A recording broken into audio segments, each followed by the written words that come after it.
This is a red line that has been crossed for our industry, for the First Amendment, for the right of people to speak. There was nothing hateful about what was said. Yeah, it was a total lie, and it was a smear. They were trying to say one of Charlie's own people killed him? Are you nuts? What kind of a stupid statement is that, by the way, anyways? Van Jones, I said it was a red line that has been crossed, and I don't know what that means exactly. What happens if a red line's crossed? Do they start shooting people? What's coming next from Van Jones and CNN? Maybe they're a part of Antifa, the terrorist organization. So we also saw Brendan Carr came out, and he was on Fox yesterday, and here's what he said on the show.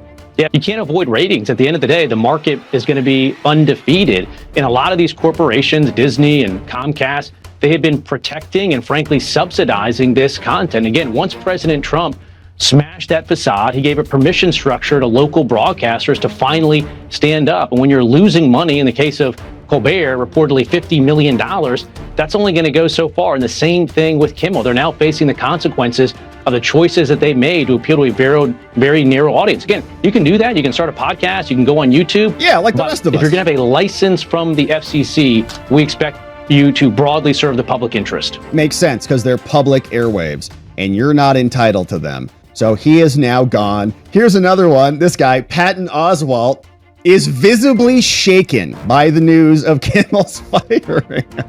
And he looks like it. He doesn't look good. Yeah, he looks rattled. So he looks even worse than Jake Tapper did. He says, "This is an ancient evil.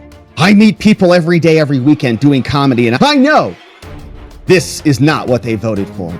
This is an awesome country, and we're handing it over to some bad people," and he just looks terrible. So he's ranting about Kimmel. So all of Kimmel's friends are coming out of the woodwork, as you can see. There's more, red line from Van Jones. We got that one. Now, Megyn Kelly responded to this, and she says, "All right, listen, weird leftist freaks." I said that, not her. "I'm not sure who needs to hear this, but Jimmy Kimmel got on the air and falsely stated as a fact that Charlie Kirk's killer was MAGA, smearing an entire movement, and Trump in particular, with a vile, disgusting lie. And at a time when the threat against those on the right is at an all-time high."